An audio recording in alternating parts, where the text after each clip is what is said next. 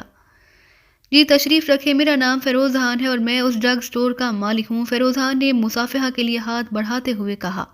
میرا نام صدیقی ہے اور یہ میرا ساتھی ہے ہاورڈ، ہمارا تعلق بھادرستان کے ضلع شاہیل سے ہے، صدیقی نے کہا۔ تو فیروز خان کے چہرے پر نمودار ہونے والی پریشانی کی لہر یکلخت اطمینان کے تاثرات میں بدل گئی۔ آپ کیا پینا پسند کریں گے؟ جو مشروب چاہے منگوا لیں، ہم آپ سے ایک بڑا سودا کرنے آئے ہیں، تقریباً 10-15 کروڑ کا سودا، صدیقی نے کہا۔ تو فیروز خان بے اختیار اچھل پڑا، اس کے چہرے پر شدید حیرت کے تاثرات ابھر آئے۔ 10-15 کروڑ روپے کا سودا؟ کیا مطلب؟ میں سمجھا نہیں۔ فیروز خان کے لہجے میں حیرت اور تجسس نمایاں تھا۔ ہمارے علاقے میں اسے زہریلا نشہ کہا جاتا ہے، آپ کے ہاں اس کا کوئی انگریزی نام ہے جو ہماری زبان پر نہیں چڑھتا۔ یہ زہریلا نشہ یہاں سے شاہیل خفیہ طور پر لے جایا جاتا ہے، لیکن اب وہاں سے استعمال کرنے والوں کی تعداد کافی بڑھ گئی ہے، بلکہ بھادرستان کے دور دراز کے علاقوں میں بھی اس کی مانگ ہونے لگ گئی ہے۔ ہمیں شاہیل کے ایک ڈرگ سمگلر اعظم خان نے آپ کے بارے میں بتایا تھا کہ آپ سے سودا کیا جائے تو آپ خود یا کسی اور ذریعے سے مال سپلائی کرتے ہیں۔ مال جہاں پاکستان میں جہاں آپ چاہیں گے ہمارے آدمیوں کے حوالے کریں گے، اسے بھادرستان لے جانا ہمارا کام ہے۔ ہمارے ٹرک خفیہ راستوں سے آتے جاتے رہتے ہیں، اور یہ بھی بتا دوں کہ ہمارے مال نقد خریدیں گے چاہے وہ کتنے ہی کروڑ کا ہو، صدیقی نے کہا۔ اور اسی لمحے ایک نوجوان مشروب کی 2 بوتلیں اٹھائے اندر داخل ہوا۔ اس نے ایک ایک بوتل صدیقی اور ہاورڈ کے سامنے رکھ دی اور پھر دروازہ کھول کر باہر نکل گیا۔ لیجئے، فیروز خان نے کہا، آپ نے میری بات کا جواب نہیں دیا؟ اس لیے جناب کہ میں کسی زہریلے تو ایک طرف کسی عام نشے کا کام بھی نہیں کرتا، میرا تو میڈیکل سٹور ہے اور بس، غالباً آپ کسی اور کی غلط فہمی کی وجہ سے یہاں آ گئے ہیں، فیروز خان نے کہا۔ ہمارا کاروبار بڑا کھرا ہے، ٹھیک ہے، مشروب کا شکریہ، اب ہمیں اجازت، صدیقی نے کہا اور اٹھ کھڑا ہوا۔ اس کے اٹھتے ہی ہاورڈ بھی اٹھ کھڑا ہوا، ان دونوں کے اٹھتے ہی فیروز خان بھی اٹھ کر کھڑا ہو گیا۔ میں شرمندہ ہوں جناب کہ میں آپ کے کام نہ کر سکا، فیروز خان نے مصافحہ کرنے کے لیے ہاتھ بڑھاتے ہوئے کہا۔ کوئی بات نہیں، پھر ملاقات ہوگی، آپ کی رہائش گاہ کدھر ہے؟ صدیقی نے ویسے ہی رواداری میں پوچھا۔ گلستان کالونی میں رہائش ہے میری، فیروز خان نے بھی اسی طرح رواداری میں جواب دیتے ہوئے کہا۔ کوٹھی نمبر کیا ہے؟ کوٹھی نمبر 40 ہے، لیکن میں واقعی یہ کاروبار نہیں کرتا، صاف ستھرا بزنس کرتا ہوں۔ اوکے ٹھیک ہے، خدا حافظ، صدیقی نے کہا، اور پھر وہ دونوں مڑ کر کمرے سے باہر آ گئے۔ کار میں بیٹھ کر صدیقی نے جیب سے ایک چھوٹا سا آلہ نکالا اور اس کا بٹن پریس کر کے آلہ واپس جیب میں رکھ لیا۔ ڈکٹا فون لے آئے ہو؟ ہاورڈ نے آ کر چونکتے ہوئے کہا۔ ہاں، شاید اس طرح کوئی راستہ مل جائے، ویسے یہ بندہ بے حد شاطر لگتا ہے، آسانی سے قبول نہیں کرے گا، ہاورڈ نے کہا۔ ہاں، ایک تو ہمارے قد و قامت ایسے ہیں کہ لوگ فوراً مشکوک ہو جاتے ہیں کہ ہمارا تعلق پولیس، فوج یا انٹیلیجنس سے ہے، اور دوسری بات یہ کہ ہم نے جا کر براہ راست بات کر لی، جبکہ ایسے بزنس میں معاملات کو بے حد سیکرٹ رکھا جاتا ہے۔ اب کہاں کا پروگرام ہے؟ ہاور نے پوچھا۔ فی الحال تو واپس ہیڈ کوارٹر جا رہے ہیں، صدیقی نے کہا تو ہاور نے اس بات میں سر ہلا دیا اور پھر تقریباً 1 گھنٹے بعد دونوں ہیڈ کوارٹر میں بنے ہوئے اپنے آفس میں بیٹھے ہوئے تھے۔ صدیقی نے جیب سے وہ آلہ نکالا اور اس کا بٹن پریس کر دیا تو آلے میں سے فیروز خان کی آواز سنائی دینے لگی۔ یہ معاملہ مجھے خطرناک لگ رہا ہے ماجد۔ دونوں ملٹری انٹیلیجنس کے آدمی لگتے تھے۔ انہوں نے گو نام بہادرستان کا لیا، لیکن بہادرستانیوں جیسا نہ ان کا لہجہ تھا اور نہ ہی انداز گفتگو۔ انہوں نے خاص طور پر مجھ سے میری رہائش گاہ کے بارے میں معلوم کیا۔ اس کا مطلب ہے کہ اب میری دکان کے ساتھ ساتھ میرے گھر پر بھی نگرانی کی جائے گی، فیروز خان نے کہا تو صدیقی اور ہاور نے ایک دوسرے کی طرف دیکھا اور پھر بے اختیار دونوں ہی ہنس پڑے، کیونکہ فیروز خان نے ایک عام آدمی ہوتے ہوئے وہ بات نوٹ کر لی تھی جس کا احساس انہیں تجربہ کار اور تربیت یافتہ ہونے کے باوجود نہ ہو سکا، کیونکہ واقعی انہوں نے بہادرستان کا نام تو لے دیا لیکن اس کا لہجہ اور انداز بہادرستانوں کے باشندوں جیسا نہ تھا۔ تمہارے خلاف کیوں یہ کام ہو رہا ہے؟ کوئی خاص بات؟ ایک ہلکی سی آواز سنائی دی۔ پہلے بھی ایک آدمی گولڈن کولوک کے خلاف مارکیٹ میں معلومات کرتا رہا۔ ہم نے سیٹھ اسلم کو اطلاع دی۔ سیٹھ اسلم نے ہمیں تسلی دی اور بتایا کہ آئندہ ایسا نہیں ہوگا، لیکن آج یہ دونوں آدمی پہنچ گئے۔ سیٹھ اسلم کو اطلاع دے دو اور تم بھی محتاط ہو جاؤ، وہ تمہارا کچھ نہیں بگاڑ سکتے۔ سیٹھ اسلم کے ہاتھ بہت لمبے ہیں، وہ خود ہی سب معاملات طے کر لیں گے، ہلکی سی آواز میں جواب دیا گیا۔ ٹھیک ہے، میں کسی پبلک فون بوتھ سے کال کروں گا، اوکے؟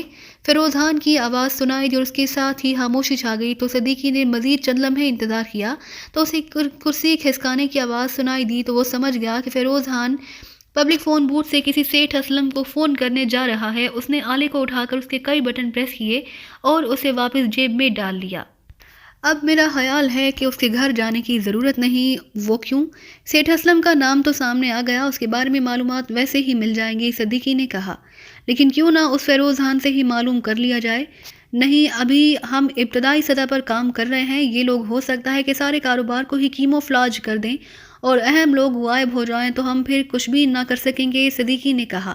بات تو ٹھیک ہے، لیکن کہاں سے معلوم کرو گے؟ سیٹھ اسلم کا نام بتا رہا ہے کہ یہ شخص بزنس سے متعلق ہے اور لازماً ڈرگ بزنس سے متعلق ہوگا۔ ظہیر الدین سے معلومات حاصل کی جا سکتی ہے، وہی ظہیر الدین جس نے فیروز خان کو ٹپ دی تھی، صدیقی نے کہا، اور پھر اس نے ہاتھ بڑھا کر ریسیور اٹھایا اور تیزی سے نمبر پریس کرنے شروع کر دیے۔ سرکونی ہیڈ آفس۔ رابطہ ہوتے ہی ایک نسوانی آواز سنائی دی۔ ظہیر الدین صاحب ہوں گے جہاں؟ میں ان کا دوست بول رہا ہوں صدیقی، ان سے بات کرنی ہے۔ ہولڈ کریں، دوسری طرف سے کہا گیا۔ ہیلو سر، کیا آپ لائن پر ہیں؟ چند لمحوں کی خاموشی کے بعد وہی نسوانی آواز سنائی دی۔ یس، صدیقی نے کہا۔ ظہیر الدین صاحب مارکیٹ راؤنڈ پر گئے ہیں، 2 گھنٹے بعد واپس آئیں گے، آپ اپنا نمبر دے دیں، وہ واپسی پر آپ کو خود کال کر لیں گے، لڑکی نے کہا تو صدیقی نے اسے ہیڈ کوارٹر کا نمبر دے دیا۔ یہ سیٹھ اسلم تو فائنل آدمی نہ ہوگا، اس سے بھی ایک نئے آدمی کا پتہ چلے گا۔ یہ بتاؤ کہ تمہارے ذہن میں اس سارے خوفناک سرکٹ کو توڑنے کا اور اس نیٹ ورک کو اکھاڑنے کا کوئی خاکہ موجود ہے؟ ہاور نے پوچھا۔ یہ ایک آدمی کا نہیں، یہ بھی درست ہے، اور یہ لوگ اپنے بزنس کے خلاف کام کرنے والوں کو فوری ختم کر دیتے ہیں۔ اس معاملے میں یہ انتہائی بے رحم اور شفاق واقعہ ہوئے ہیں، اس لیے میں کھل کر اس وقت تک سامنے نہیں آنا چاہتا جب تک اصل سرغنوں تک نہ پہنچ جاؤں، پھر ان سے تمام معلومات حاصل کر کے ہم یہ کیس چیف ایکسٹو کے ذریعے سر عبد الرحمان کو ریفر کر دیں گے۔ سر عبد الرحمان ان معاملات میں بے حد ٹچے ہیں، وہ انٹیلیجنس اور پولیس کی مدد سے سارے کاروبار کو جڑ سے اکھاڑ دیں گے، صدیقی نے کہا۔ تو پھر پہلے ایکسٹو سے بات تو کر لو تاکہ اسے معلوم ہو کہ ہم کس معاملے پر کام کر رہے ہیں، ہاور نے کہا۔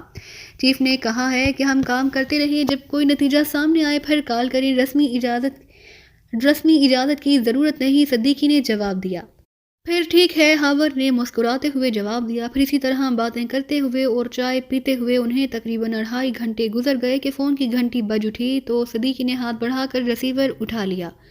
صدیقی بول رہا ہوں، ظہیر الدین بول رہا ہوں، تم نے شاید کمپنی آفس فون کیا تھا، میں اس وقت مارکیٹ راؤنڈ پر تھا، کیا بات ہے خیریت؟ ظہیر الدین کی آواز سنائی دی تو صدیقی نے لاؤڈر کا بٹن پریس کر دیا۔ فیروز خان نے ویسے تو گولڈن کولوک کے نیٹ ورک کا حصہ ہونے سے صاف انکار کر دیا اور ہم نے بھی اس کی بات مان لی، لیکن اس سے ایک اور آدمی سیٹھ اسلم کے نام کا پتہ چلا۔ کیا تم اس سیٹھ اسلم کے بارے میں کچھ جانتے ہو؟ صدیقی نے پوچھا۔ کیا کہہ رہے ہو تم؟ اس نے غلط بیانی کی ہے، سیٹھ اسلم تو ہماری کمپنی کا مین ڈسٹریبیوٹر ہے، انتہائی ایماندار اور صاف ستھرا کام کرنے والا آدمی۔